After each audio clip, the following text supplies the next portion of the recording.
అంతకు ముందు కాలంలో తెలంగాణ అనుభవించినటువంటి బాధ, సమాజమే ఒక భయంకరమైనటువంటి, ఊహించుకుంటేనే కొంచెం ఇప్పుడు కూడా దుఃఖం వచ్చేటువంటి పరిస్థితి.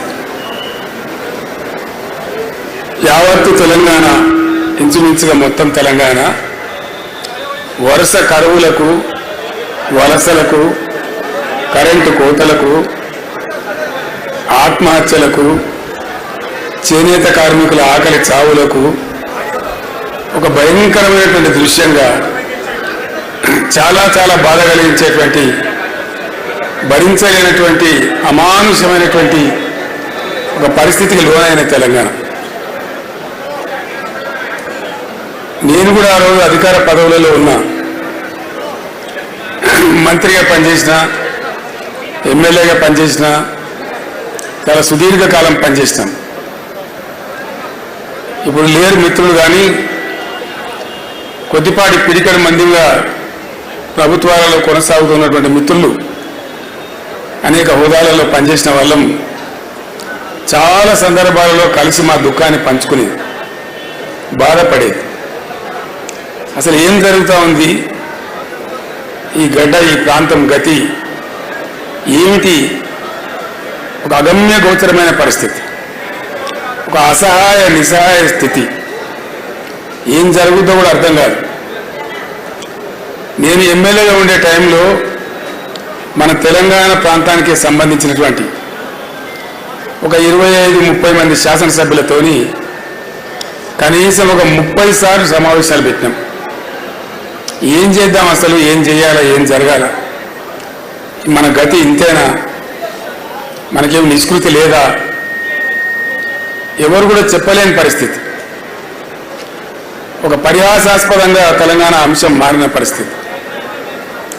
ఆ రోజు కరెక్ట్గా సిచ్యువేషన్ ఏంటంటే, ఎవరో కొంతమంది కొన్ని సందర్భాలలో తమ చిల్లర రాజకీయ అవసరాల కోసం తెలంగాణ ఉద్యమాన్ని ప్రారంభించడం, దాన్ని 2 నెలలు 3 నెలలు 4 నెలలు నడిపి కాడెత్తేయడం, వేరే వాళ్ళకంటే కూడా తెలంగాణ వాళ్ళు కూడా తెలంగాణను హాస్యాస్పదం చేసేటువంటి స్థితికి నెట్టివేసినారు. ఆ బాబు ఆ ఫోటో ఉంది అమ్మ, తర్వాత తీసుకున్నాడు, పట్టుకోను, ఈ టైంలో కాదు కదా, ఆ ఫోటో కూడా పెట్టుకో, 4 ముచ్చట్లు మాట్లాడుకున్నాక పెట్టుకుందాం అదంతా. సో అట్లా ఎవ్వరు కూడా తెలంగాణ రాష్ట్రం వచ్చుడు కాదు, తెలంగాణ అంటే మాట్లాడే కష్టం. ప్రణయ భాస్కర్ అనే ఒక ఎమ్మెల్యే శాసనసభలో తెలంగాణ అంటే స్పీకర్, ఆనాడు ఉన్నటువంటి స్పీకర్, మీరు తెలంగాణ అనే పదమే మాట్లాడకూడదండి, వెనుకబడిన ప్రాంతం అని మాట్లాడండి అని, తెలంగాణ అనకూడదు అని స్పీకర్ స్థానం నుంచి ఉత్తర్వులు జారీ చేసేటువంటి దుస్థితి. అంటే ఎక్కడికి పోయింది తెలంగాణ? చాలా భయంకరం. ఊహించుకుంటే తెలంగాణ అనవద్దు అని శాసనసభలో స్వయంగా సభాపతి గారు చెప్తారు. So where was Telangana? Very dangerous situation. Pranay Bhaskar, Vinay Bhaskar వాళ్ళ అన్న, నేను కరెక్ట్గా చెప్పిన, మీరే కరెక్ట్గా వినలే. సో చాలా దుర్భరమైన పరిస్థితి. ఎక్కడైనా ఏదైనా సందర్భంలో 10 మంది కూర్చున్న చోట తెలంగాణని ముచ్చబడితే క్యా లగాయ భయ్, క్యా దుకాన్ లగాయ, అంత ఈజీగా, అంత పేలవం అయిపోయింది తెలంగాణ. ఎటువంటి బాధలంటే, ఆనాడు నా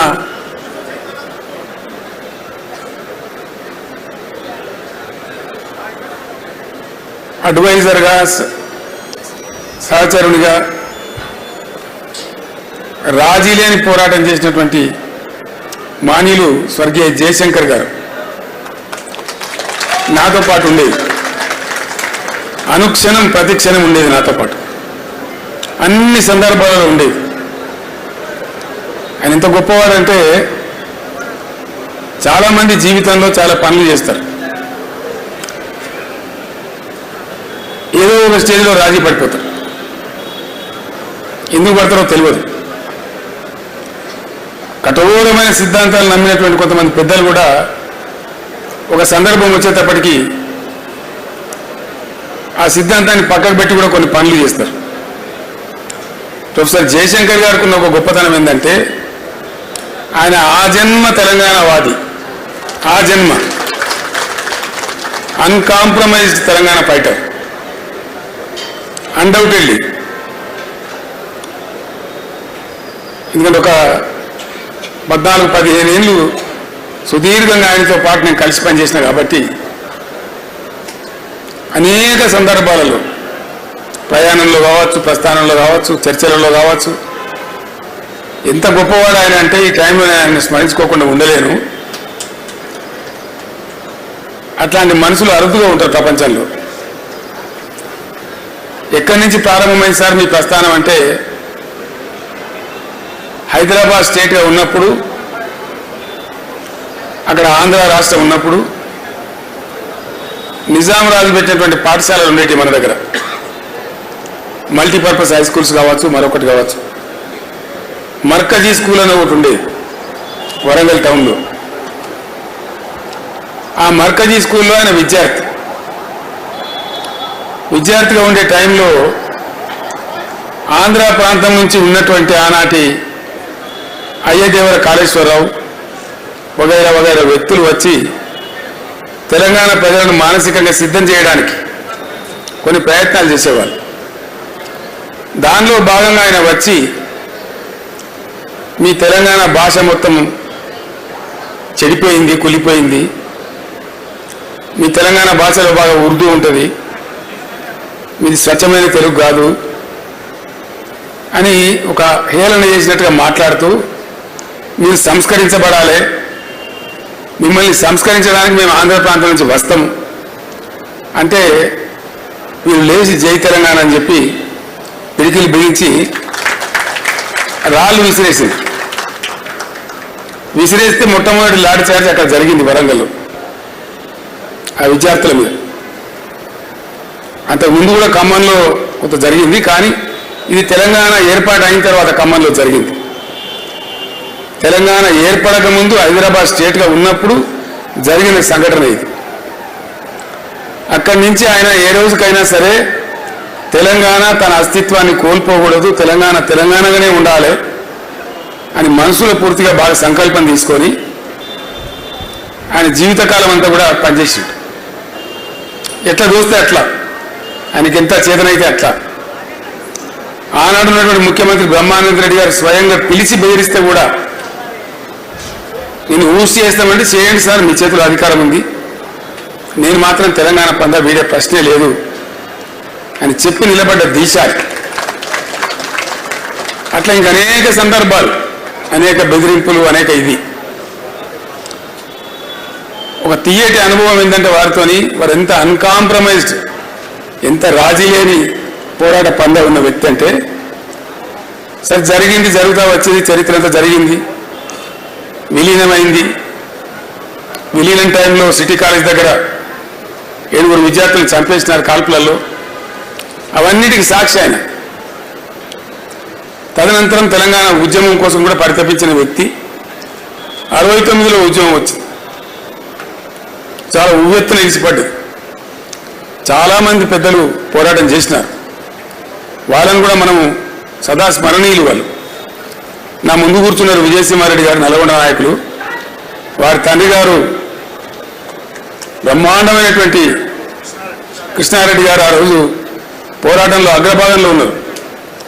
నా పక్కన ఉన్న పోచారం శ్రీనివాసరెడ్డి గారు 69లో ఇక్కడ ఇంజనీరింగ్ కాలేజీ విద్యార్థిగా ఉంటూ పాలిటెక్నిక్ కాలేజీలో అనేక సార్లు లాఠీ దెబ్బలు తిని జైలుపోయినారు. ఇట్లా చాలామంది గురించి చాలామందికి తెలియదు. అనేకులు పనిచేసినారు, పని చేయలేదని ముచ్చట్లేదు.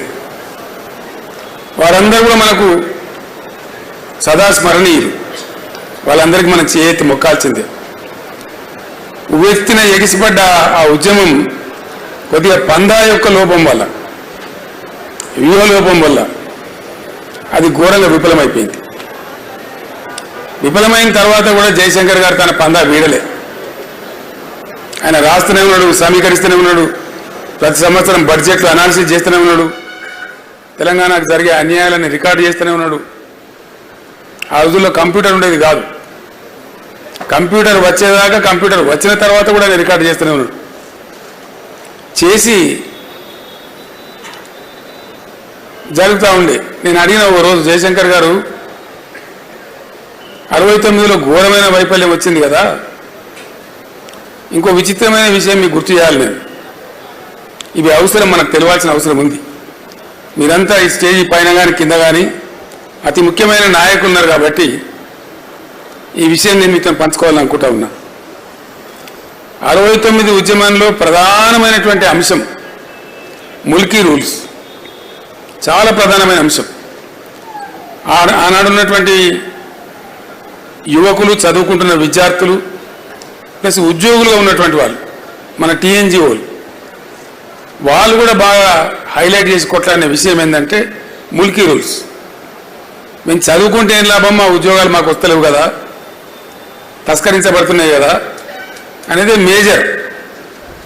నీళ్ళ విషయంలో అప్పుడు కాలాలు కొంచెం బాగుండేది, వర్షాలు బాగా కురిసేది. ఈ మన మన మన ఉద్యమ ప్రస్థానంలో జరిగిన ప్రస్తావన తక్కువ ఉండేది అప్పుడు, కానీ ప్రధానంగా ముల్కీ రూల్స్ మీదనే ఉండేది. ఒక విచిత్రమైనటువంటి పరిస్థితి ఏంటంటే ముల్కీ రూల్స్ పేరిటనే అసలు అందులో పాల్గొన్న వాళ్ళు చెప్తే కళ్ళకు నీళ్ళు వస్తాయి మనకు. రాజ్భవన్ గేట్ ఎదురుగా ఒక సంఘటన, వాళ్ళు బుల్లెట్లు కొడతా ఉంటే వీళ్ళు రాళ్ళు కొడతా ఉన్నారు, చచ్చిపోతున్నారు. ఇంద్రవల్లిలో గిరిజనులు ఏ విధంగా కొట్లాడినో, పోలీసు తూటా వస్తూ ఉంటే మరో 10 మంది ఉరుకుతా ఉన్నారు, తూటా గదురుందా, తూటా వస్తుంది, నేను చస్తా అని తెలిసి కూడా. అంత ఆవేశపూరితంగా ఉద్యమం జరిగింది. చచ్చిపోయినారు, 8-9 మంది చచ్చిపోయినారు ఆ రైలు పట్టాల మీద పడి, రాజ్భవన్ ఎదురుగానే. అంత బాగా జరిగింది. సరే, ఉద్యమం సమసిపోయింది, తెలంగాణ రాలేదు. ఉద్యమ సందర్భంలో కొత్త పొటమరింపు. ఉద్యమం అయిపోయిన తర్వాత పివి నరసింహారావు గారిని ముఖ్యమంత్రి పెట్టినారు. పివి నరసింహారావు గారు ముఖ్యమంత్రిగా ఉన్నారు. ఆయన కూడా తెలంగాణ బిడ్డ. ఆయన 2 రాష్ట్రాలు కలవాలని ఉండే ఆయనకు పాపం విశాలాంధ్రలో గొప్ప జరుగుతుందని ఆయన కూడా ఆశపడ్డాడు. కానీ మోసం జరిగింది, ఆయన మనసులో ఉంది. ముల్కీ రూల్స్కు సంబంధించిన అంశం పోరాటం నుంచి, ఉద్యమ రూపం నుంచి పోయి లీగల్ బ్యాటిల్గా మారి సుప్రీంకోర్టులో పెండింగ్లో ఉంది. కరెక్ట్గా 73లో పివి గారు ముఖ్యమంత్రిగా ఉండే టైంలో సుప్రీంకోర్టు తీర్పిచ్చింది తెలంగాణకు అనుకూలంగా. Mulki rules shall continue for Telangana అనగానే ఆంధ్రాలో జయాంధ్ర మూమెంట్ పెట్టింది. జయాంధ్ర ఉద్యమం పెట్టి చాలా ఘోరంగా జరిగింది. అది కూడా అక్కడ కూడా 60-70 మంది చనిపోయినారు పోలీస్ కాల్పులలో, వందలాది వేలాది మంది అరెస్టులు అయినారు. చాలా ఒక 5-6 నెలల పాటు బీభత్సంగా జరిగింది. అది కూడా మళ్ళీ ఢిల్లీ ఆ ఆంధ్ర ప్రాంతంలో జరిగిన ఉద్యమాన్ని మాత్రమే పరిగణలోకి తీసుకొని సుప్రీంకోర్టు తీర్పును కాలరాస్తూ రాజ్యాంగ సవరణ చేసింది. నేను ఎందుకు చెప్తున్నా ఈ అంశం ప్రధానంగా అంటే 69లో ఉద్యమం కూలిపోయి నిరాశకు గురైన తెలంగాణ ఇక లెవ్వలే. ఏ ముల్కీ రూల్స్ కోసమైతే రాజ్భవన్ గేట్ కాడ 8-9 మంది విద్యార్థులు చచ్చిపోయే పరిస్థితి వచ్చిందో, అంత ఆవేశపూరితంగా జరిగిందో, ఒక్క విద్యార్థి కాలేజీ లేడండి, యూనివర్సిటీ లేడు. నేను చిన్న పిల్లవాడిని 9వ తరగతిలో ఉన్నప్పుడు సిద్దిపేటలో బై ఎలక్షన్ వస్తే అప్పటి టీపీఎస్ అధ్యక్షుడు మదన్ మోహన్ గారు అక్కడ పోటీకి వచ్చారు. డాక్టర్ చెన్నారెడ్డి గారు తదితరులతో వచ్చి మా ఇంట్లోనే క్యాంప్ ఉన్నారు వాళ్ళు. మేమంతా వాళ్ళకు భోజనాలు పెట్టేది. పెద్దలు వస్తే మన ఇళ్ళలో జనరల్గా ఇంటి వాళ్ళతోనే వడ్డిస్తాం కదా, అట్లా వడ్డించండి, నా చేతితో వడ్డించండి. నేను చెన్నారెడ్డి గారికి, రాజారాం గారికి, రాజమల్లు గారికి, అంజయ్య గారికి, ఆనాటి చెన్నారెడ్డి గారి ఉద్యమ సహచరులు ఎందరైతే ఉండరో నేను వడ్డించిన వాళ్ళందరికీ. అట్లా జరిగింది. ఆ టైంలో ఉప ఎన్నికలు కూడా గెలిచినారు. ఇక్కడ నారం జనార్దన్ రావు గారు గెలిచినారు, సిద్దిపేటలో మదన్ మోహన్ గారు గెలిచినారు, చెన్నారెడ్డి గారి నాయకత్వంలో 14-11 ఎంపీలు గెలిచినారు. అయినా కూడా ఆనాడు ఉన్నటువంటి ఇందిరాగాంధీ కనికరించలేదు. కానీ మళ్ళీ అదే ఆంధ్ర ప్రాంతంలో ఉద్యమం వస్తే సుప్రీంకోర్టు తీర్పును కూడా కాలరాసి కర్కశంగా రాజ్యాంగ సవరణ చేసి ముల్కీ రూల్స్ను రద్దు చేసినారు. రద్దు చేస్తే కలిగిన బాధ ఏంటంటే ఉద్యమ స్వరూపాన్ని మనం ఒకసారి అనాలిసిస్ చేస్తే ఇక్కడ ఎవ్వడు కుయ్యమనిలే కుట్టుకుమనిలే, అంత నిస్తేజం అయిపోయింది తెలంగాణ. అసలు మాట్లాడిన వాళ్ళు లేడు. ఆనాడు ఆమోస్ గారు అని చెప్పి టీఎన్జిఓ నాయకుడు ఉండేవాడు, టీఎన్జిఓ అధ్యక్షుడు. ఆయనను కూడా చాలా భయంకరంగా వేధించినారు. పీడీ యాక్ట్ పెట్టినారు, ఉద్యోగం తీసేసినారు, ఎక్స్పెల్ చేసినారు, నెలల తరబడి జైల్లో పెట్టినారు. కానీ ఆయన రాజీ పల్లె. ఆమోస్ గారు కూడా, ఆయన కూడా గొప్ప పోరాట యోధుడు. టీఎన్జిఓలు నిజంగా చాలా గొప్పవాళ్ళు. ఎందుకోసం అంటే టీఎన్జిఓకు చాలామందికి తెలియదు ఈ విషయం. బ్యాచిలర్ క్వార్టర్స్ ఉంటాయి కదా ముజాంజాయి మార్కెట్లో, ఆ బ్యాచిలర్ క్వార్టర్స్ కట్టింది ఎవరంటే నిజాం రాజు. ఆ రోజు టీఎన్జిఓలు పోయి అడిగితే నిజాం రాజు ఒక ఆఫీస్ కేటాయించినాడు, ఎక్కడ బ్యాచిలర్ క్వార్టర్స్. ఇప్పుడు కూడా ఉంది ఆ ఆఫీస్ టీఎన్జిఓలకు. గాంధీ భవన్ పక్కన ఉండే ఆఫీస్ అని అనుకుంటారు చాలామంది తెలియక. ఈవెన్ నౌ టీఎన్జిఓలకు ఆ కార్యాలయం ఉంది. సో ఆనాటి ఇవ్వలే వాళ్ళకు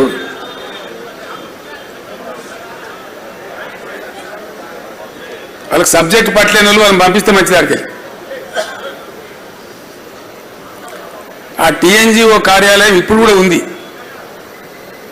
తమాష ఏంటంటే ఆంధ్రప్రదేశ్ ఏర్పడి 58 సంవత్సరాలు ఆంధ్రప్రదేశ్గా కొనసాగినా టీఎన్జిఓలు మాత్రం వాళ్ళ ట్యాగ్ తీసేసుకోలేదు. ఎంతమంది ముఖ్యమంత్రులు, గివ్ ఏ బిగ్ హ్యాండ్, ఇంతమంది ముఖ్యమంత్రులు ఉన్నారు కదా. స్వామిగౌడ్ గారా వారు టీఎన్జిఓ అధ్యక్షులుగా పనిచేసి ఉద్యమంలో ఉరుము తొలగించారు. దేవి ప్రసాద్ గారు ఉన్నారు. వాళ్ళు ఎన్నడూ కూడా ఆ టీఎన్జిఓ ట్యాగ్ తీసేయలే.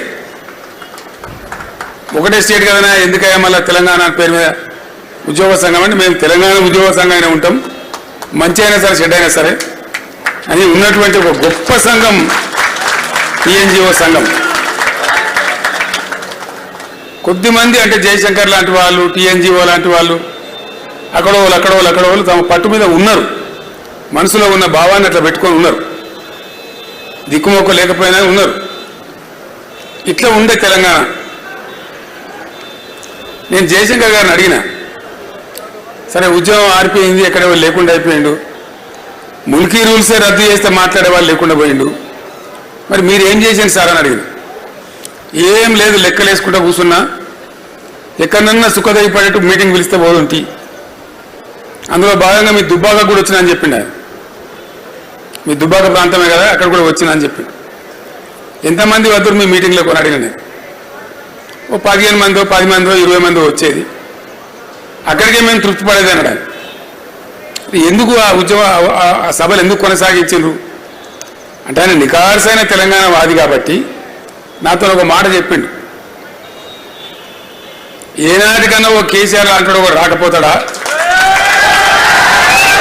తెలంగాణకు, వచ్చే నాటికి ఎవడన్నా ఒకరు వస్తే తాలూకా ఒక 10 మందో 15 మందో రెడీగా ఉండాలి తెలంగాణ వాదులు అనే దాంతో మేము కొనసాగించినాము. ఆ సోయి మిగిలింటే చాలు అనుకొని ఆ తిప్పల పడ్డామని చెప్పిండు ఆయన. అంటే నికార్సైన తెలంగాణ వాదులు, నిజమైన తెలంగాణ వాదులు అవి అట్లా పనిచేసిండ్రు, అట్లా ఉన్నారు. పాపం ఆశ లేదు, ఆదరించే వాళ్ళు లేడు, అన్నం పెట్టేవాళ్ళు లేడు, కార్లు లేవు, బ్యాండ్లు లేవు, మేళాలు లేవు, ఏం లేదు. వ్యక్తులుగా ఉన్నా కూడా వాళ్ళ పట్టుదల అంత గొప్పగా ఉండి పనిచేశారు. సో వారితో పాటు కొంతమంది సహచరులు ఎప్పటికప్పుడు షేర్ చేసుకునే వాళ్ళు ఉన్నారు. నిజానికి నేను ఉద్యమం ప్రారంభించేదాకా జయశంకర్ అనే ఒక వ్యక్తి ఉండని నాకు కూడా తెలియదు. I never knew. ఎంత కూరుకపోయింది పాతాళ లోకంలో అంటే చాలా దారుణంగా. అసలు మనోళ్ళే మొత్తం హైదరాబాద్లో బతుకమ్మ పండుగ ఆడితే మోటు ఆడే పరిస్థితి లేదు. తెలంగాణ బిడ్డలే కానీ బతుకమ్మ ఆడితే ఏమనుకుంటారో ఏందో అనే పరిస్థితి.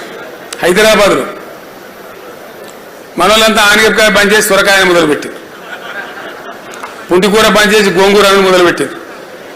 అంటే మన మాతృభాషను, మన స్వతహాగా మనం పుట్టినప్పటి నుంచి ఉన్నటువంటి భాషను కూడా మాట్లాడితే మొరటేమో ఏమని అనుకుంటారేమో అనే స్థాయికి నెట్టివేయబడ్డ తెలంగాణ. ఘోరాతి ఘోరం.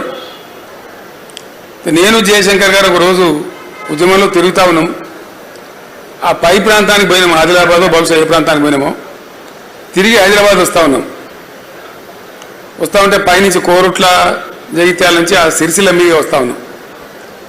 సిరిసిల్ల పట్టణంలో రాత్రి మేము 11:45 అవుతా ఉంది. కారు హెడ్ లైట్లలో కనపడుతున్నాయి, గోడల మీద నినాదాలు. విపరీతంగా పదుల సంఖ్యలో చచ్చిపోతారు. దుబ్బాకలో, పోచంపల్లిలో, సిరిసిల్లలో, ఇంకా అనేక చేనేత ప్రాంతాలలో డజన్ మంది చచ్చిపోడు, 6 చచ్చిపోడు, 7 చచ్చిపోడు ఒకటే రోజు.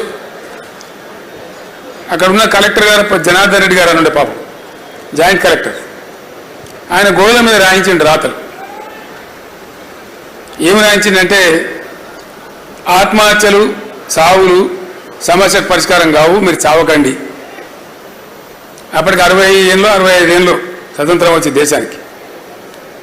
నేను జయశంకర్ గారితో 60 ఏళ్ళ స్వతంత్ర దేశంలో ఏమో గీ నినాదాలు మనం గొడవల మీద చూసేది. ప్రపంచం ఎటుపోతుంది, మనం ఎటుపోతున్నాం, మనం బతికేది సార్ ఈ తెలంగాణ అంటే. ఇక అయితే నీతో కావాలని కేసీఆర్ని దండాడాలి. ఇవ్వకుండా నువ్వు గట్టిగా మొండి ఉన్నావు, నువ్వే కొసదాగా నిలబడాలి, ఏం చేస్తావో చేయాలి అని. అంటే అట్లాంటి సందర్భాలు.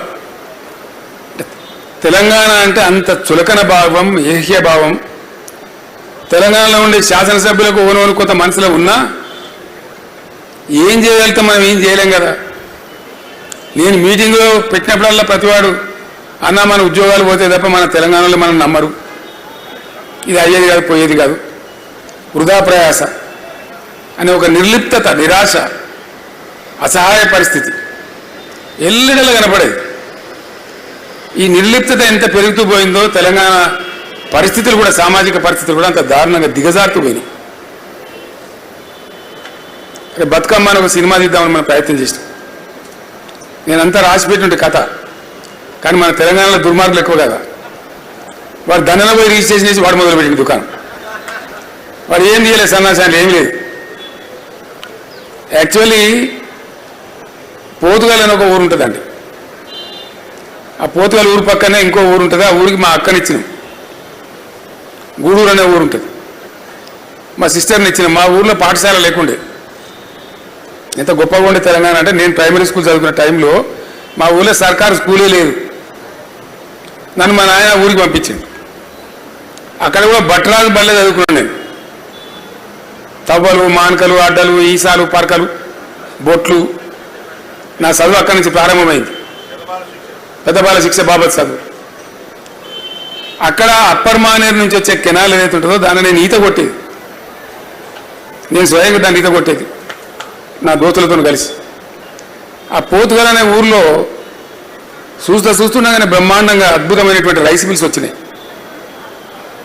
చాలా కోటి ఓలు దాదాపు ఒక 15-20 రైస్ మిల్స్ వచ్చినాయి పెద్దవి. అది ఇంచుమించు ఒక వ్యాపార కేంద్రంగా, ఒక వడ్ల కొనుగోలు కేంద్రంగా మారింది. నా కళ్ళ ముందర నేను సాక్షి ఉంది. ఎట్టెట్ల తెలంగాణలో పరిస్థితులు దిగజారుతున్నాయో, ఒక్కటంటే ఒకటి కూడా లేకుండా ఆ రైస్ మిల్ అన్నీ మాయమైపోయినాయి.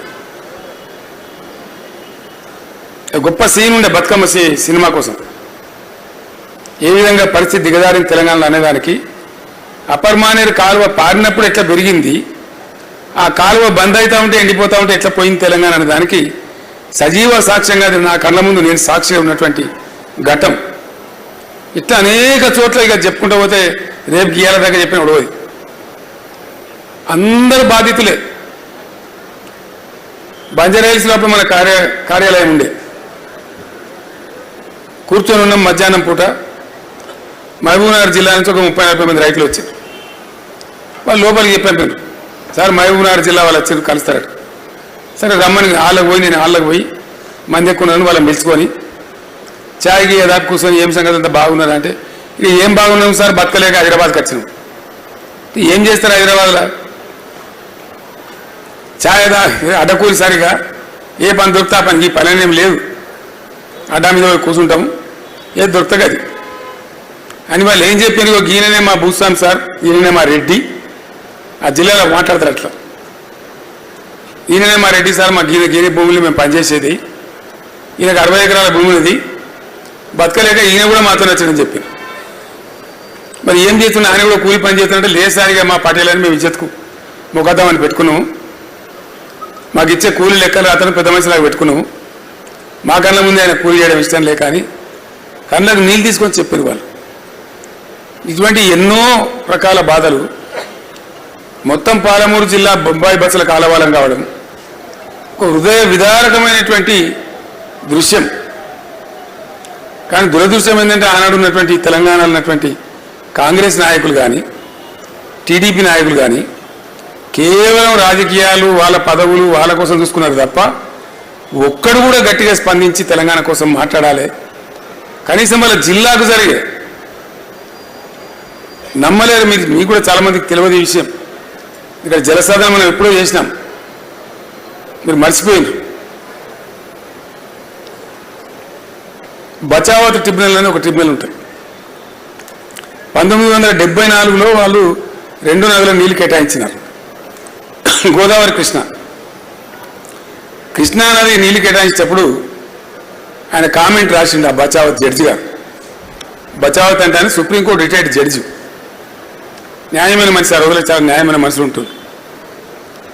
ఆయన ఏం రాసిందంటే ఈ తెలంగాణ ప్రాంతం ఇంకో రాష్ట్రంలో కలవకపోతే బాగా అభివృద్ధి చెందేది, కనీసం మీ ప్రాంతానికి నీళ్ళు ఇవ్వమని వాడు దరఖాస్తు పెట్టాడు కూడా దిక్కులేడా, అడిగేటోడే లేడు అని మేము చూడలేక మాకు చూడబుద్ధి అయితే లేదు. ఈ పరిస్థితి చూస్తుంటే బాధ అవుతున్నది. ఈ కరువు జిల్లా ఈ కరువు ఎక్కువ ఉన్నది కాబట్టి ఈ మహబూబ్ నగర్ జిల్లాకు ఒక 17 టీఎంసీలు కేటాయిస్తున్నాము. దీనికి వంకలు కుంటి సాకులు పెట్టి ప్రభుత్వాలు ఎగ్గొట్టద్దు, ఖచ్చితంగా ఈయన్నే కట్టాలి, ఈ జిల్లానే కట్టాలి ప్రాజెక్ట్ అని కండిషన్ పెట్టి జూరాల ప్రాజెక్టుకు ఒక 17 టీఎంసీలు కేటాయించాడు. దాన్ని ముట్టినోడు లేడు, పట్టినోడు లేడు, అడిగినోడు కూడా లేడు. ఇక తెలంగాణలో ముఖ్యమంత్రులు కానీగానే పోరు. అయితే 6 నెలలకే దుకాణం పెట్టి ఏడాదికి దించేసాడు. దాని పివి సార్లు కూడా అట్లే దించేసాడు, అందరిని దించేశాడు. 5 ముగ్గురు, చెన్నారెడ్డి, అంజయ్య, పివి నరసింహారావు గారు, వాళ్ళని కూడా బతకనియలే, ఏదో సాకు పెట్ట దించేయ. చివరికి అంజయ్య గారు ముఖ్యమంత్రి అయిన టైంలో ఆయనకు మనసులో ఉన్న ప్రేమకమన పోయి అందరికి అధికారులు చెప్పి జూరాలకు ఫౌండేషన్ వేసిండు ఆయన. ఇక తర్వాత కట్టిండు. కడితే ఏమైందంటే సీ అండ్ ఎంజాయ్ అంతే, నీళ్ళు వస్తాయి పోతాయి. కర్ణాటకది కొంత భూమి మునిగింది, వాటి నిండా నింపునే నీళ్లు, ఇక కాలువ ఎవరు నీళ్ళు వారాయి, ఏం లేదు. గులాబీ జెండా ఎగిరేదాకా కూడా జూరాల పరిస్థితి అదే, అట్లే ఉండే. ఉన్న ఆర్డీఎస్ కాలువను నాశనం పట్టించిండ్రు. 85,000 ఎకరాలకు ఉన్నటువంటిది మొత్తం 10,000 ఎకరాలకు వచ్చింది.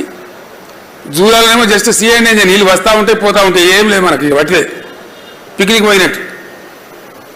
మన దానిలో ఉంటుంది కానీ మనది కాని ప్రాజెక్ట్ అది. అప్పుడు నేను చాలా భయంకరంగా దాడి పెట్టి పాలమూరు సభలో గర్జిస్తే అప్పుడు మోకాళ్ళ మీద ఊరికి అప్పుడున్న ప్రభుత్వం కర్ణాటకకు డబ్బులు చెల్లించి అప్పటి నుంచి జూరాలు నింపడం, కాలువ కింద సాఫ్ చేయడం అనేది స్టార్ట్ అయింది. ఆర్డీఎస్ కూడా అప్పటిదాకా అడిగిన లేడు, పడుచుకున్న లేడు, మాట్లాడిన. తెలంగాణలో మరి ఆ జిల్లా నుంచి ఎమ్మెల్యేలు లేరా, ఎంపీలు లేరా, మంత్రులు లేరా అంటే ఉన్నారు కానీ బానిసలు, కట్టు బానిసలు, నోరు తెరిచే ధైర్యం లేదు. ఆర్డీఎస్ కూడా జూరాల లింక్ కెనాల్ని పెట్టి దాని దుకాణం మొదలుపెట్టినారు. ఇట్లా అనేక అనుభవాలు. నేను చేసిన ఆర్డీఎస్ పాదయాత్ర తర్వాత కొన్ని ఫలితాలు, హాలియాటు కోదాడ పాదయాత్ర చేస్తే లెఫ్ట్ కెనాల్ మీద, నాగార్జున సార్ లెఫ్ట్ కెనాల్ మీద కొంత రిలీఫ్, అప్పుడు విజయసింహారెడ్డి గారి నాయకత్వం వహించండి దానికి. అప్పుడంతా కూడా అక్కడ కుడి కాలువకు ఫ్రీ, ఎడమ కాలువకేమో కరెంటు ఛార్జీలు. నల్గొండ సభలో గర్జించాను నేను, సమైక్య రాష్ట్రంలో సమగ్రాభివృద్ధి అంటే ఇదేనా? ఒకటే ప్రాజెక్టుకుండే ఒక కాలువకు ఒక రీతి, ఇంకో కాలువకు ఇంకో నీతా, ఇంకెందుకు ఉండాలి తెలంగాణ ఆంధ్రప్రదేశ్లో మాట్లాడితే అప్పుడు తెల్లారి మంత్రి వచ్చి మిర్యాలగూడలో మీటింగ్ పెట్టి, లేదు లేదు రేపటి నుంచిగా ఇది కూడా మేమే కడతాం, బిల్లులు గవర్నమెంటే కడతామని చెప్పారు. అంటే తెలంగాణలో నాయకులు లేరా, ఎమ్మెల్యే లేరా అంటే ఉన్నారు. అందుకే నేను తిట్టేది కదా అప్పుడు, దద్దమ్మలు, శాతగాని వాళ్ళు, సవటలని. నేను వట్టి కాదు, అయినా నేను కారుకూతలు గీయలేదు, చేతగాని వాళ్ళని తిట్టేది.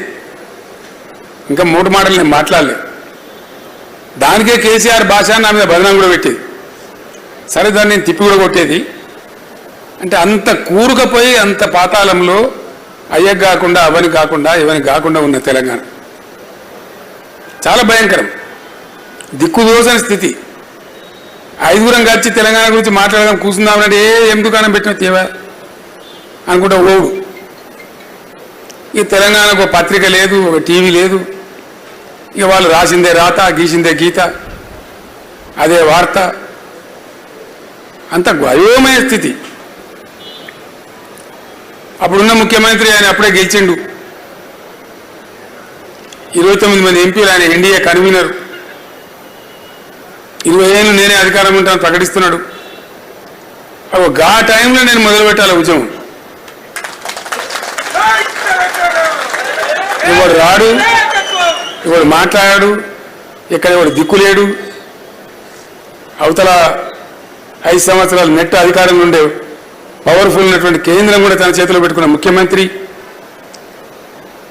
ఏం తెలంగాణ అయితే గిల్లి పడేస్తాం ఆయన లెవెల్లో ఉన్నటువంటి ముచ్చట. ఆ సందర్భంలో చాలామంది మిత్రులకు తెలియదు, అప్పటి ప్రభుత్వం వ్యవసాయ విద్యుత్ శక్తి ఛార్జీలు పెంచి 3 సంవత్సరాలు వరుసగా 15% పెరుగుతుందని ప్రకటిస్తే బాలమల్లి నా మిత్రుడు రేపు ఉన్నాడు. ఆ బాలమల్లిడా ఆడున్నాడు. ఆయన ఈ బాలమల్లి సిద్దిపేట కౌన్సిలర్ ఉండే, తర్వాత పెద్ద నాయకుడు అయిన అది వేరే సంగతి. సిద్దిపేట మున్సిపల్ కౌన్సిలర్ ఉండే, నేను డిప్యూటీ స్పీకర్గా ఉన్నా.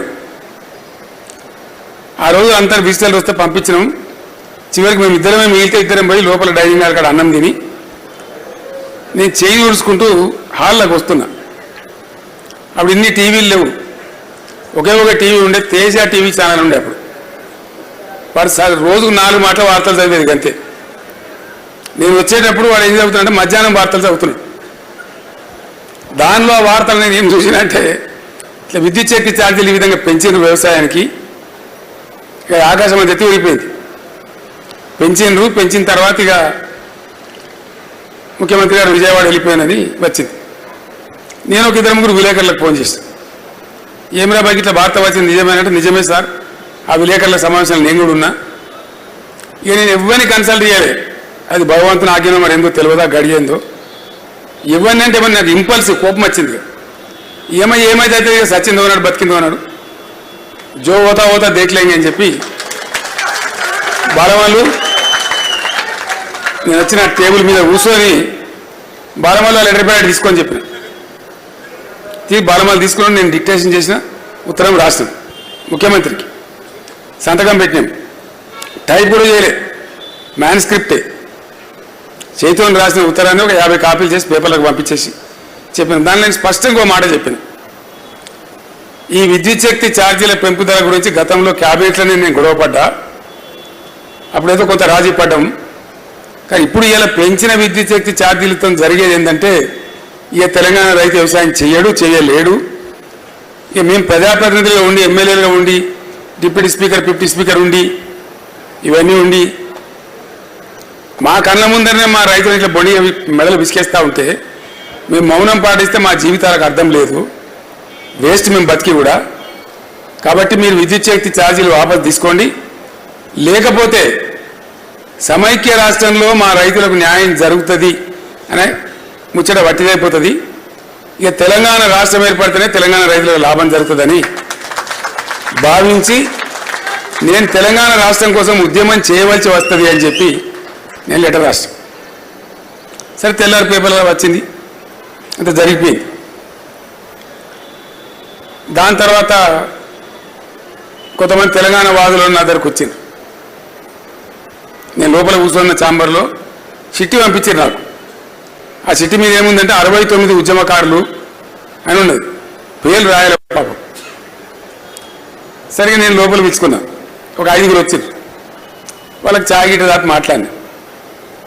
మీరు ఇంతమంది ఉన్నారా, ఇంకున్నారా అంటే ఉన్నాం సార్, ఇంకో 20 మంది దాకా ఉన్నాం. అంతే తెలంగాణ అంటే ఎక్కడ లేదు. 20 మంది ఉన్నాం, కలిసి మాట్లాడదాం సార్ అంటే మీరు రేపు రండి, భోజనానికి రండి. బట్టిగా జై తెలంగాణ అంటే తెలంగాణ రాదా బాబు? దానికి వ్యూహము పంద చాలా తెలివి కావాలి. అసలు తెలంగాణ రాష్ట్రం ఈ దేశంలో ఎట్లా ఏర్పడుతుందనే కనీస అవగాహన ఉండాలి మనకు. కాబట్టి రేపు వస్తే మంచిగా విస్తారంగా మాట్లాడదాం, మీరు లంచ్కే రండి అని చెప్పి 50 మందికి అన్నం ప్రిపేర్ చేసాం. వాళ్ళు 25-30 మంది వచ్చారు. అందరం తిన్నాం, హాల్లో కూర్చున్న తర్వాత మాట్లాడు, సార్ మీరు రావాలి, ముందుకు రావాలి, ఉద్యమం మొదలు పెట్టాలి సార్ అని అడిగిన. ఉద్యమం దేనికోసం, ఏంది అసలు ఉద్యమం అంటే ఏంది? నాకు ఒక క్వశ్చన్ మీరు ఆన్సర్ చెప్పాలని అడిగిన. ఏంది ఇది? స్ట్రీట్ ఫైటా, స్టేట్ ఫైటా?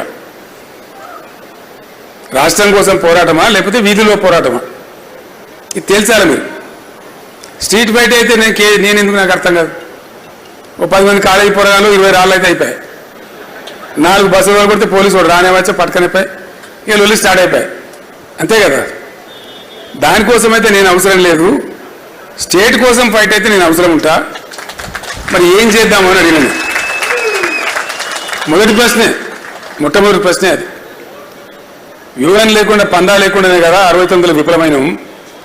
69లో తక్కువ బస్సులు కాలబెట్టినామా, తక్కువ రైళ్ళు ఆపినామా, తక్కువ మందిని చచ్చిపోయినామా, తక్కువ ఉద్యమం చేసినామా? చాలా గొప్ప ఉద్యమం అది కూడా.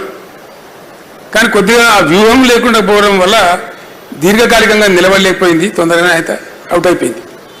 మనం అట్లా కాదు, మొదలు పెట్టినామంటే అయితే మనం జావాలి, లేకపోతే తెలంగాణ రావాలి. కానీ ఎట్టి పరిస్థితులు ఆపద్దు. నడమల మనం చచ్చిపోతాం. ఢిల్లీలో కూడా అడిగితే చెప్పిన నేను, ఒక కాంగ్రెస్ కూడా అడుగుతుండే, నువ్వు ఎక్కువ గడబడి చేస్తావు ఏందా కేసీఆర్ అంటే. నేను చెప్పిన, అరే కేసీఆర్ పోతే ఇంకో పీసీఆర్ రెడీగా ఉన్నారు నడపడానికి. ఇలా ఉద్యమ స్థాయి ఆడికి లేచింది, నీకు అర్థమైతలేదు. మీకు మీరు గోల్ తింటాం అనుకుంటున్నా, తింపలేరు. మీరు నన్ను కథం చేసినా తింపలేరు అని చెప్పిన. వాడు నన్ను అడిగి, హూ ఇస్ దట్ పీసీఆర్ అని. ఊరికి 5 మంది ఉన్నారు పోయి పీసీఆర్లు, ఎవరైనా పట్టుకుంటావు అని అడిగాను. ఆనెస్ట్లీ ఇదే మాట చెప్పాను నేను. ఊరికి 5 అయితే పక్కా ఉన్నారు పీసీఆర్లు, ఎవరిని పట్టుకుంటావు బిడ్డ. ఇలా తెలంగాణ ఉద్యమ స్థాయి అది కాదు అని చెప్పాను. అంటే ఎక్కడనో పాతాళ లోకంలో ఉన్న తెలంగాణ, అయ్యకుగానటువంటి అవ్వగానటువంటి ఆగమైపోయిన తెలంగాణ ఎక్కడి నుంచి స్టార్ట్ కావాలి? మనకు డబ్బులు లేవు, నిధులు లేవు, పత్రికలు లేవు, మీడియా లేదు. అగాధంలో జగన్నాథం కొట్లాడాలి. ఇక మళ్ళా మన తెలంగాణలో జర్ర గిట్లానగానే ఉబ్బుడు, జర్ర గిట్లానగానే సగ్గుడు. అప్పుడే వెంటనే తడపరకిందే అయిపోయింది. ఆగమాగం దెబ్బతిన్న పానాలు కదా. కాబట్టి అప్పటి నుంచి నిజాం కాలం నుంచి, జమీందారుల కాలం నుంచి కూడా అనేక బాధలు అనుభవించిన సమాజం కాబట్టి అపనమ్మకం ఎక్కువ, అవిశ్వాసం ఎక్కువ. ఉద్యమం స్టార్ట్ చేసే ముందు మీకు చాలామంది తెలియదు, ఉద్యమం 2001లో స్టార్ట్ అయిందని మీరు అనుకుంటారు. యాక్చువల్లీ ఉద్యమం స్టార్ట్ అయింది 99లోనే. 99 చివరి నుంచి 2000 సంవత్సరం అంతా కూడా బ్రెయిన్ స్టార్మింగ్, విపరీతమైనటువంటి బ్రెయిన్ స్టార్మింగ్, వేల గంటలు. నిమ్మ నరసింహారెడ్డి గారు నా సహచరుడు, మా సిద్దిపేట వాసే. రాత్రి 3 అవుతుండే మాట్లాడుకుంటూ కూర్చుంటే. ఆ విధంగా వేలాది గంటలు. ఏంది లైన్, ఏంది కథ, ఏంది ఎట్లా పోవాలి, ఏ స్టేజ్కి ఎక్కడ చేరుతాం, అట్లా చేరానంటే ఏం చేయాలి, మన ఎత్తుగడలు ఏముండాలి, ప్రభుత్వాలు ఏం చేస్తాయి అని చాలా మదనపడి పాటలు రాస్తున్నాం. పాటల క్యాసెట్ తయారైంది 2000 సంవత్సరంలోనే. జెండా తయారైంది కూడా 2000 సంవత్సరంలోనే. చాలామంది తెలియదు 2001లో అనుకుంటారు, కాదు, ఇయర్ 2000లోనే. బాలకృష్ణనే పాడాడు పాటలు, మొదటి పాటలు కొన్ని వట్కచ్చి వాంతో పాడించాడు, తను పాడాడు. అద్భుతమైన పాటలు కదా. ఒక చరణమే మొత్తం చరిత్ర చెప్పేస్తుంది. గుంటూరు జిల్లాలో గుంటేడు జాగా అడిగినమా, విజయవాడ పట్టణంలో వీసమెత్తు కోరినమా, మా తెలంగాణ వాళ్ళమంతా మేలుకున్నాము, మా తెలంగాణ మేమే ఏలుకుంటాము. అవి ఇట్లుండేటి పాటలు. ఒక 2 చరణాలలో మొత్తం తెలంగాణకు సోయి వస్తుంది మనసు పెట్టి వింటే. అంటే అంత ఆలోచన చేసింది. ఒక పాట రాయాలన్నా, ఒక మాట మాట్లాడాలన్నా, ఒక సెంటెన్స్ మాట్లాడాలన్నా కూడా చాలా జాగ్రత్తగా డ్రాఫ్ట్ చేసి మాట్లాడేది. ఒక పాట రాస్తుంటే నేను చెప్పిన సుద్దాల అశోక్ రాస్తా ఉన్నాడు, ఆయనకు రాయవస్తలేదు, మంచి రచయిత, ఈ 4 లైన్లు పడతలేవు సార్ అన్నాడు. ఏందా అంటే మన పండుగలు మనదంతా చెప్పాలి సార్, కొంచెం మంచిగా చెప్పాలి, ఏం పండుగలు చెప్పాలనుకుంటున్నా, నువ్వు ఎంత చెప్పాలనుకుంటున్నా అంటే నేను చెప్పిన, ఏం లేదు రాయి, నేను చెప్తా రాయని చెప్పి. పోషమ్మ బోనాల శివసత్తులాట మనసంతమే కదా బతుకమ్మ పాట అని చెప్పింది. అట్లా రాసి పడేసి సూపర్ హిట్ అయింది అది. అట్లా ఇంకో పాట రాస్తున్నాం, ఇది తెలంగాణ అనే పాట, ఫస్ట్ సాంగ్ అది. అదే లేపింది తెలంగాణ అంతటి. రాసేటప్పుడు ఆనాడు ఉన్నటువంటి పరిస్థితి మీకు అర్థం కావాలని నేను చెప్తా ఉన్నా. అపనమ్మక స్థితి, ఏ కాయిక తెలంగాణ బై క్యా తెలంగాణ, ఎవరిని మాట్లాడి అదే మాటిగా దాన్ని రాయమని నేను చివరికి లైన్ కంపల్సరీ రాయవా బాబా అని చెప్పి రాపించిన నేనే.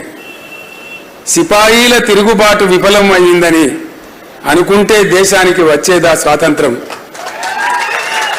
రాజీలేని పోరాటమే విజయం సాధిస్తుంది, ముమ్మాటికి తెలంగాణ రాష్ట్రం వచ్చి తీరుతుందని నేనే రాపించాను. ప్రజల్లో ఉన్నటువంటి అపనమ్మక స్థితిని పటాపంచలు చేసి ఉద్యమం కోసం వాళ్ళని సమాయత్తం చేయాలని చెప్పి అవన్నీ ప్రయాసాలు పడ్డాం. పిడికడంటే పిడికడే మంది, చాలామంది ఇప్పుడు ఉన్నోళ్ళు లేరు. కరీంనగర్లో సింహగర్జన సభ పెడితే అప్పుడు హరీష్ యువకుడు, అనుభవం కూడా లేదు. సింహగర్జన సభ పెడితే ఒక్కడే మనిషి పోయిన రూసోకితో తీసుకొని పోయి దాన్ని సూపర్ డూపర్ హిట్ చేసుకున్నాం ఆ రోజు, ఆ ఎర్రటి ఎండల మే నెలలో. ఆ రోజులు జ్ఞాపకం వస్తే ఒకటొకటి ఇలా కళ్ళకు నీళ్ళు కూడా వస్తాయి. ఆ తదనంతర పరిణామాలలో ఎందరో మంది మిత్రులు, ఎందరో గొప్ప గొప్ప వాళ్ళు, విద్యాసాగర్ రావు గారు, కళ్యాణ్ యాదగిరెడ్డి గారు, ఇప్పుడు కూడా నా పక్కకు ఉన్నారా అనిపిస్తుంది. వాళ్ళు బాధ కలిగితే దుఃఖం వస్తుంది. వాళ్ళు పాపం తెలంగాణ వచ్చే కొద్ది రోజుల ముందే చనిపోయింది. అయ్యో ఈ 4 రోజులు ఉంటే బాగుండు కదా, చూసి చచ్చిపోదురు, తృప్తి పడదురని చెప్పి మేము కూడా ఏడ్చినాం మనసులో ఎన్నోసార్లు, అంత బాధలు పడ్డాం. అట్లాంటి ఉద్యమాన్ని చాలా చాలా చాలా కష్టాలు పడి మీకు నేను చెప్పే అవసరం లేదు. కథలో మీరు కథానాయకులే చాలామంది, మీకు అన్నీ తెలుసు. ఎక్కడి నుంచి ఎక్కడి తీసుకొని పోయినామో మీకు తెలుసు. అసలు ఆ ఉద్యమ రూపాలు యాడ్ చేసుకుంటూనే ఒళ్ళు పులకరిస్తే, పిలిపిస్తే వచ్చుడే లక్షల మంది, వేల మంది జనం రోడ్ల మీదకి. వంట వార్పు అంటే పోయి వెట్టుడే రోడ్ల మీద, ఎక్కడికక్కడ. అసలు మామూలు ఉద్యమం కాదు అది. ప్రజల్లో విశ్వాసం పాదుకొలిపి ప్రజలు నింబడేసుకొని చాలా బ్రహ్మాండమైనటువంటి ఒక ఉద్యమ రూపాన్ని ఒక పక్కన, దానికి రాజకీయ స్వరూపాన్ని మరో పక్కన. మొదలైన నా మున్న పదవులను ఇసిరి కొట్టి స్టార్ట్ చేసిన మూమెంట్. అంతకుముందు ఏంటంటే వీళ్ళు 2 బదనాములు పెట్టే తెలంగాణ మీద. తెలంగాణ దుకాణం స్టార్ట్ కాగానే వీళ్ళు రాజకీయ నిరుద్యోగుల పదవుల కోసం పెట్టిండ్రు అని ఒకటి, ఇక పైసలు వసూలు చేసే దుకాణమే అని 2. అంటే దీన్ని మలినపరచాలి. తెలంగాణ ఉద్యమం అంటేనే హీనం, బేకారు ముచ్చట అనేటట్టు ప్రచారం చేయాలన్నటువంటి కుట్రలు జరిగేటి. దాన్ని తిప్పికొట్టడానికే నా పదవులను రాజీనామా చేసిన, ప్లస్ ఒక స్టేట్మెంట్ ఇచ్చిన నేను ఆ రోజులలో. ఉద్యమం పేరిట ఎవరిని డబ్బులు అడగద్దు, ఎవరైనా అడిగితే దయచేసి నాకు ఫోన్ చేయండి అని చెప్పి నేను ఫోన్ నంబర్ కూడా ఇచ్చాను. అంటే ఉద్యమ పవిత్రతను పెంచడానికి, అపనమ్మక స్థితి నుంచి తెలంగాణ సమాజాన్ని బయటపడేయడానికి ఇవన్నీ కూడా ఎత్తుగడలు అవలంబించి తీసుకొని వచ్చినాం. రాజకీయ స్వరూపం ఇచ్చినాం కాబట్టి ఉద్యమానికి పర్మనెన్సీ వచ్చింది, శాశ్వతత్వం వచ్చింది. హింసకు తావులేదు, విధ్వంసానికి తావులేదు, ప్రభుత్వాలు మనం ముట్టుకోలేవు, పట్టుకోలేవు. చాలా బ్రహ్మాండంగా కొండా లక్ష్మణ్ బాపూజీ గారు ఉండే, ఆయన పాపం ఆశ్రయం ఇచ్చాడు ఆఫీసు పెడతామంటే. కుట్రతోనే ఆయన బిల్డింగులో కొట్టిండ్రు, మన సామాన్లను తీసి రోడ్డు మీద పడేసారు. అంటే తెలంగాణలో జాగా దొరకని, ఆఫీస్ దొరకని అనేటువంటి పరిస్థితి. ఆఫీస్ ఆఫీసు పెడదామంటే వాళ్ళకి బెదిరించుడు. మనోడు పోయి చూసి రావాలి, వెంటనే ఇంటెలిజెన్స్ పోలీస్ టెలిఫోన్ రావాలి, నువ్వు సీఎం దృష్టిలో వస్తావు సుమా, అట్లా సుమా ఇట్లా సుమా అని బెదిరింపులు.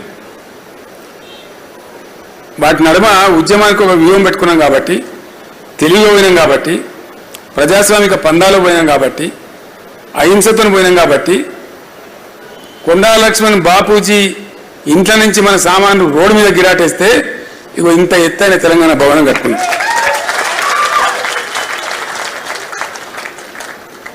ఆ నైపుణ్యంతో మలుచుకుంటూ వచ్చినాం కాబట్టి, లేకపోతే పాసిబుల్ అయ్యేది కాదు. ఉద్యమానికి పర్మనెన్సీ వచ్చేది కాదు, ఎప్పుడో ఎగిరిపోయేది. సో అట్లా అనేక ఆటుపోట్లను, అనేక విషయాలను ఎప్పటికప్పుడు తర్కించుకొని, చర్చించుకొని, మాట్లాడుకొని దాన్ని అంతా కూడా తీసుకొని వచ్చినాం. అనేక పర్యాయాలు రాజీనామా చేసినాం.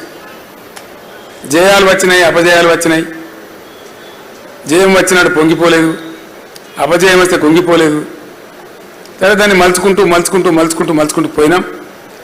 చివరికి చాలా చాలా చాలా ప్రయాసపడి రాష్ట్రాన్ని సాధించుకున్నాం.